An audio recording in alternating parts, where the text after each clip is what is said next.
Guten Nachmittag, sehr geehrte Damen, sehr geehrte Herren. Danke fürs Kommen und ich habe die große Freude, dass ich den Managing Director von Eberhard Co, Mario Peserico, hier begrüßen darf auf der Bühne. Mario, parliamo italiano o penso migliore parliamo inglese? I think it's better good evening. We speak English.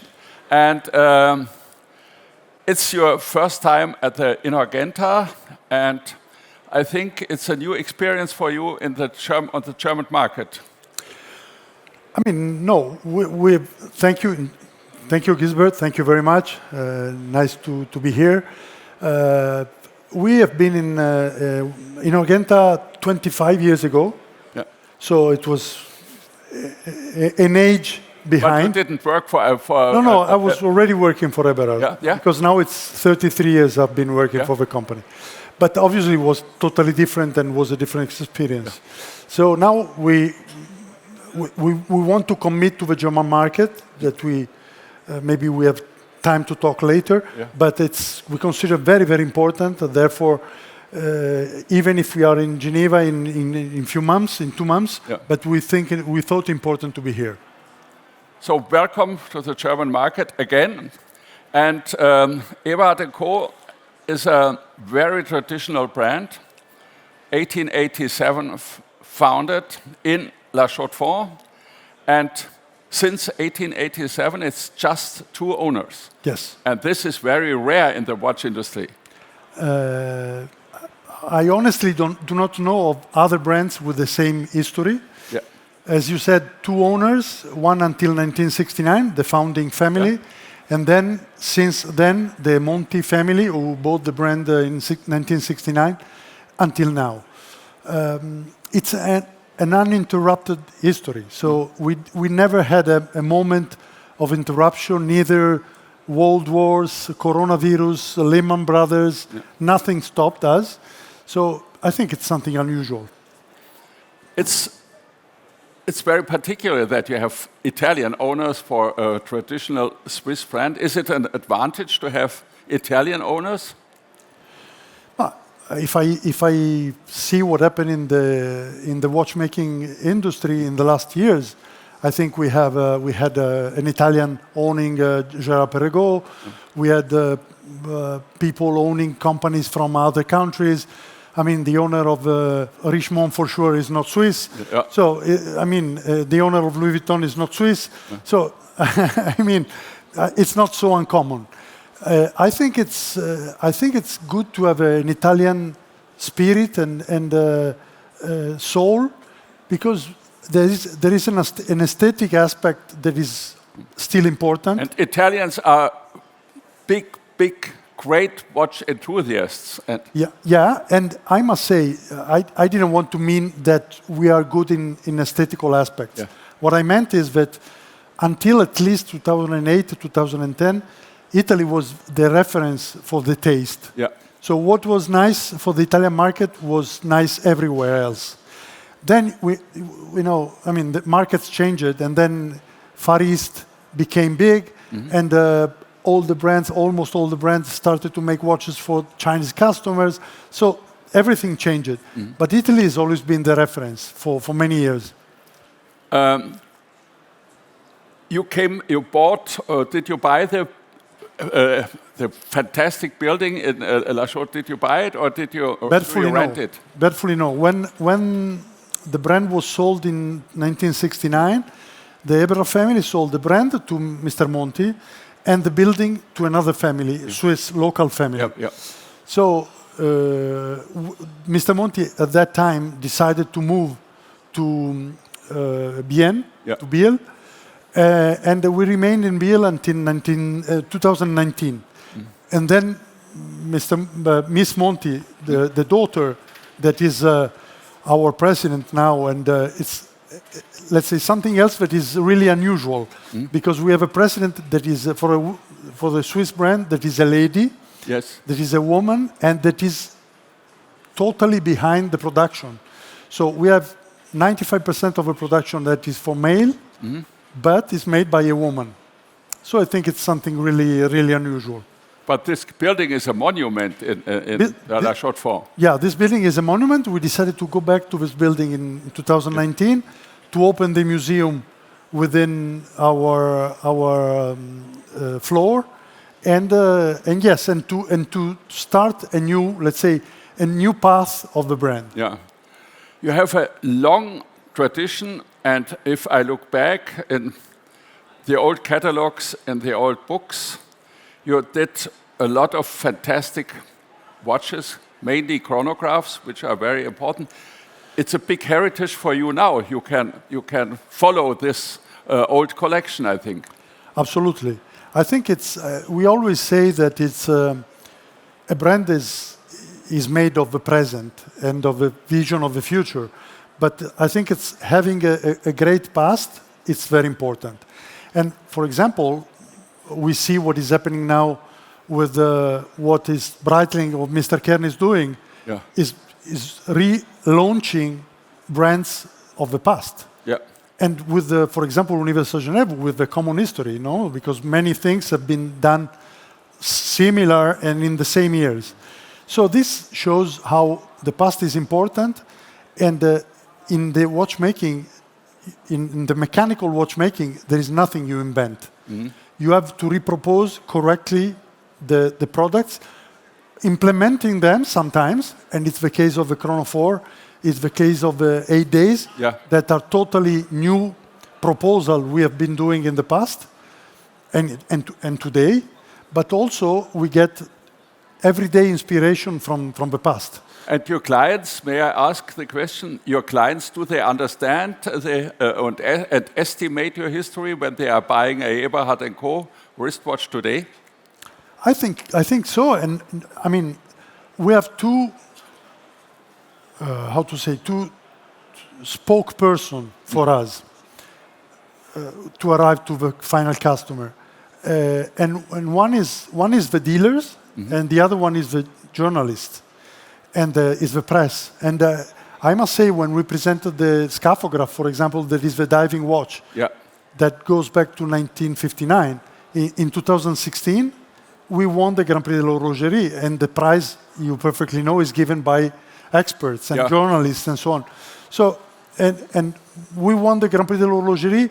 The average price for the winning watches was 80,000 Swiss francs. And the cost of a Scaphograph was 2,500 Swiss francs.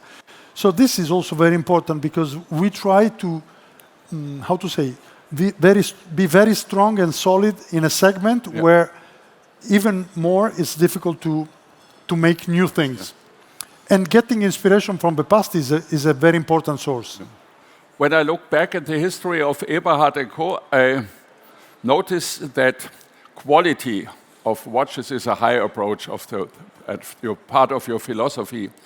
Now you have a strong partnership with Sellita and the manufacture department of Sellita. What has been the reason for this partnership? If you don't mind, I go a minute back. When we used to use ETA, a lot of people were saying, but ETA is not the best, and we thought it was the best, because it was the best for that price, for that quality, for what they gave. Today, Sellita is the best. So, and I hear a lot of people not knowing well, saying, but it's Sellita. Sellita is the best. Because today, unless you want to use some high-end watches manufactured by an artisan, you have to buy from Sellita if you want to have something reliable, of very good quality, of a correct price positioning, to allow the mid-segment to continue to live. And therefore, today we have Sellita. Therefore, we have today Sellita as movements equipping some of our watches, and we have AMT equipping higher level. The higher level. And we can rely on their quality, and we can rely on the fact that if we have a project, as it happened for the 1887 chronograph that we just presented, we can do this on a limited number basis that otherwise would be impossible. Yeah, let's have a look to the 1887 Chrono, which is a nominee of the Inhorgenta Award. Congrats for that. Tomorrow we will fight with Gerald We have to drink. With Gerald Charles. Gerald Charles, yeah. So we have to drink a glass tomorrow evening. And you invested a lot of money to have a very particular, with for example, the AB 280 with a backplate, with a column wheel. You invested a lot of money to have a very particular type of this movement.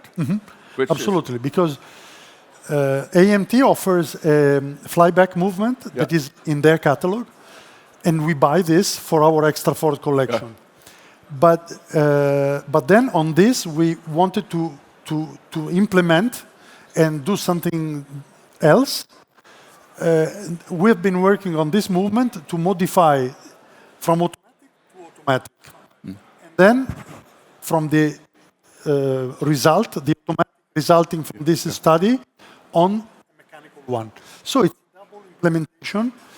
And I think the result of a watch and of a movement is a nice one, and it's really with pride we are happy to be among the nominees for tomorrow event, for tomorrow award.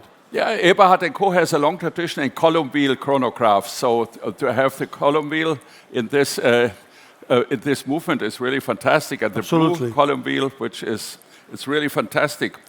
Could you tell our audience, what are the best-selling watches in your collection at the moment? In terms of units, of number of pieces, the Scaphograph, the diving watch, is the number one. And in terms of turnover for the brand, it's the Chrono 4. Still, and this is amazing, the Chrono 4, that is a watch that Mr. Monti invented started to study in 1998 and then presented to the market in 2001, still is our bestseller, and it's, I think, has been refreshed by the new version made by Barbara Monti 4 years ago in a very nice way. I remember back in the year 1989, you had at that time, and I bought one, the 8-day on the Peserico caliber with a big barrel and 150 meters of spring. Yeah, it's a fantastic watch. You still have it, and it still works well in the collection. Yeah, I think I wind it up in 1996 and it's still working. Yeah. No, I'm kidding. But I'm saying it's successful in the collection still. It's obviously it's less successful because it's just one reference. Yeah. So in terms of turnover and units, it's less. Yeah. But in terms of image of a product and satisfaction for us, is still a very good watch. When we did it in 1996, it was the first long power reserve on the market. Yes, and I remember there was the articles from journalists saying this opened to following developments. Yeah. And in fact, then we saw many brands doing long power reserve. And it was a struggle also because at the beginning we used to receive a Bosch from ETA of a Peugeot 7001. Yeah. And then ETA decided to deliver only complete movement. So I don't remember, 2005, 2006? Yeah, 2003 it started, Mr. Hayek. So yeah, and we had to dismantle all the parts that were not necessary for our patent and rebuild the movement. Oh. So, but anyway, we still have a price positioning that is very, very correct because it's below 5,000 euros. But I would say the Chrono 4 is an icon, and when I've seen it, I've written big articles at that time about this watch because when I've seen it first at Basel at the fair, it's something really unique in the world. And everybody, you can see it from 10 meters, you see it's an Eberhard Chrono 4. Yeah, I remember that day because it was very nice. I remember, for example, Mr. Silberstein. I remember the owner of Chrono Swiss at that time from Germany. Gerd Rüdiger Lang. And they came to the booth and to shake the hands with Mr. Monti, saying, "Congratulations, you finally invented something new." Yeah. And it was very nice. It's a very nice memory. Yeah, you made the axis like this and an axis like. Do you have the tonneau shape as well in the collection? Yeah. And I think the tonneau shape with the axis vertical, it's very. Tonneau shape was even more advanced because there were the buttons, the crown, the possibility to open the locker of the crown, but it was less successful. I think when we come to tonneau shapes, then it's much more difficult to find the right shape, and only few brands were successful in this. But I mean, we are happy with the round one. And which are the best markets for those watches at the moment? Italy? Italy is still the most important. Japan is a very good market. Yeah, they understand the mechanics and the very particular construction. Exactly. They are the only market in Far East, maybe Singapore also, but the only market in Far East where they really like the product and not the brand.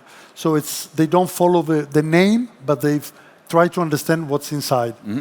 And Middle East also, it's also amazing because I remember the first time I went to Middle East, it was, I think, 1995, and the request was for gold watches with diamonds and maybe quartz, also for men.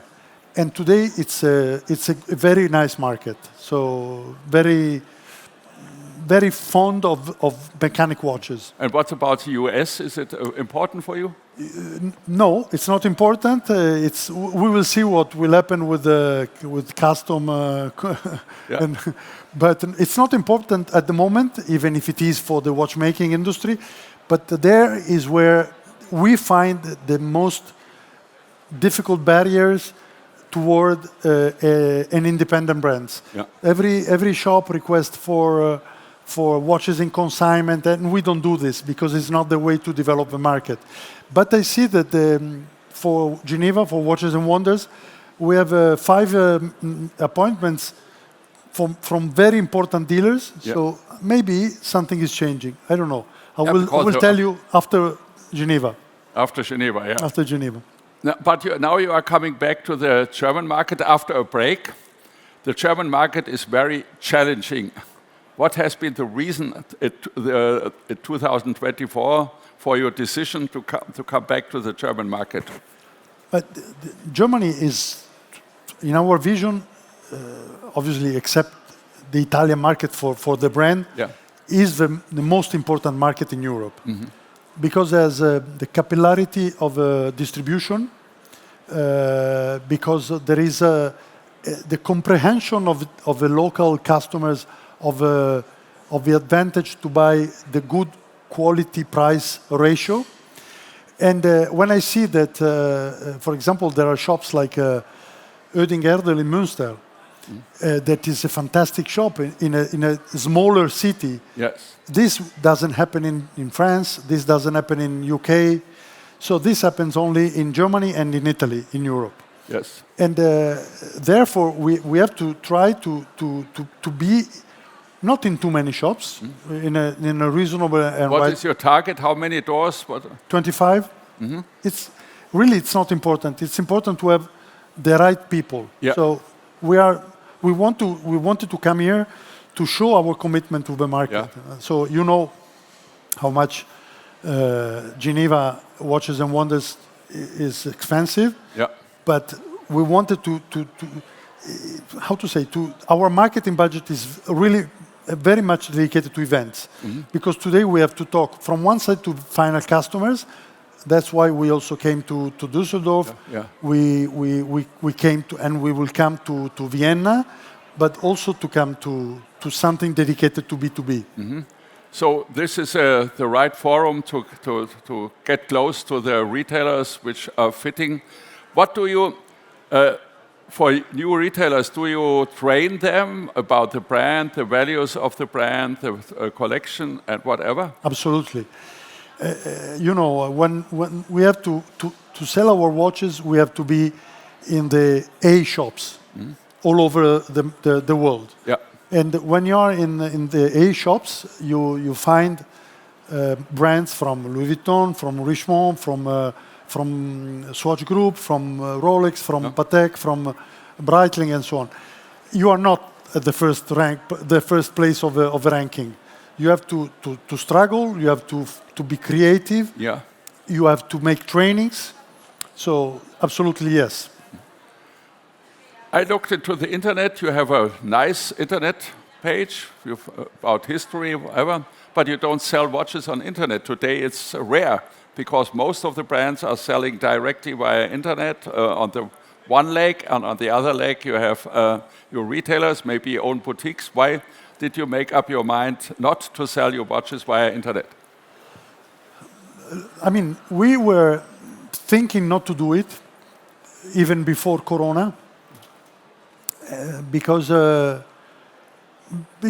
think that for our size, that is 16,000 watches per year, the main path, the main direction must be go to the final customers through our dealers. And then this idea got stronger and became even stronger during Corona. In the first, we are celebrating, let's say, now the 5 years when it happened, no? So it was these days. Yeah. And I perfectly remember we had to close our offices in Switzerland, in Italy, in our subsidiary, and our dealers were closing the shops. Yeah. And we sent a letter 1 week later to our dealers all over by saying, until you won't reopen, we will not sell one watch. Because obviously we could have done, but it would not be correct. So we have dealers helping us to build the brand for 30 years in some cases, even more, 20 years, investing in the brand, supporting us. Would have been really not nice for an independent brand to do this. And we reinforced this thought afterwards.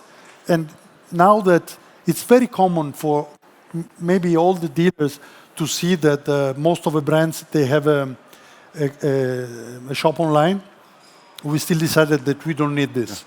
Our target is always to see through them and to respect what they did and to try to give them the full margin of what they do and not to pay just a commission on a zip code coming from somewhere. Yeah, okay. No, that's a great philosophy. I mean, probably it's a middle-age philosophy, but we still, it's what we would appreciate as dealers from a company. So we put in the same suits. Yeah, this is a great philosophy. I respect and congrats for that.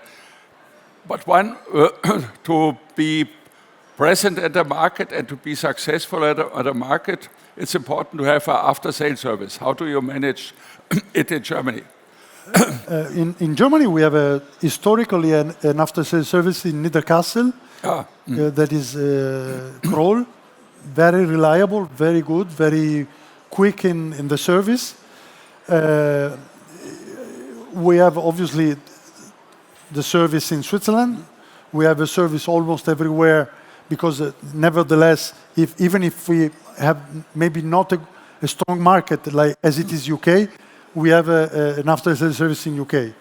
And what is important is we try to repair every product, every watch of the past. Yeah. So maybe in some cases it means to produce spare parts that is totally finished and it's totally out of stock, but we do it. Also, this is another way to show the respect for the customer. It's when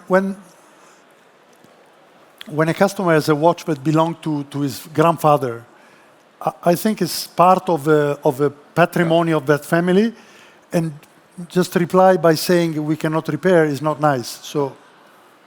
Yeah, when I look back at the collection, you had the wonderful Chaux-de-Fonds chronographs, the wristwatches with sorry, I have to drink a little. And if somebody has a chrono, you can repair it today? Yeah, absolutely. You make about 15,000 watches a year, which is not a small brand any longer. The watch market this time is challenging. If you look back to 2024, the figures went down. How did you deal with this situation? I mean, we had the feeling that the market was decreasing already the last quarter of 2023. We cannot complain because we from 2019 to 2023 we doubled our turnover. Oh, wow, congrats. In particular by increasing the price positioning, the average price. Last year we knew a decrease of the turnover that was, let's say, with the vision of 2023, we could foresee. And we are not worried about this. Obviously, the watchmaking industry is a cyclic market. Maybe we will not recover this year. For sure, it will be next or 2027 and 27. The advantage of an independent brand is that our vision can be, okay, for this year and next year we will earn less or we will not earn because our stockholder is someone who is there has been there for 55 years and is a private person. A group cannot accept this. Yeah. So we are experiencing situation on the market that are not doing what is good for the market. Groups that are pushing very much, that in my opinion, are damaging the image of the watchmaking industry in this moment. Another thing that I saw in the last 3 years is that prices increased too much. We have been, I think, correct once again to try to contain this increasing, this growth by a maximum of 3-4% per year. Yeah. And for example, when the energy was increasing crazily, we decided not to increase not even 1% because of the energy, because we thought the cost would have gone back. And it's what happened. Today, we see that it's a topic that normally it's very softly discussed in the watch industry, but most of the groups are putting people in chômage and firing people. We didn't renounce to one person, and this because in my opinion also depends on how much the watches cost today. Too much. In some cases, the increase of prices in the last 3-4 years is 35 or 40%. 40%, yeah. And the image of watches, of Swiss watches today, is that they are too expensive. I must say, if last year we lost only 7%, probably depends also on the choices that we did to be more competitive. What are your competitors in the market? Which brands do you feel as competitive? For sure, brands belonging to groups of our price positioning, more or less, like Tudor, like Longines, like... Tudor is not a group, it's a Rolex. Yeah, okay, but it's such an empire that Longines, Tudor, Boy Mercier, Samao, now it's a different price positioning, Breitling, Samao. Let's look at the end to the final customer. What are your arguments for the final customer to buy a Eberhard Co watch? What we noticed in the last years is that there is more and more interest toward independent brands. Yeah. So that is something we are 100%. And I think it's important to be how to say, safeguarding the DNA of something historical. This is something we have been discussing at the beginning. Also, other brands are following this.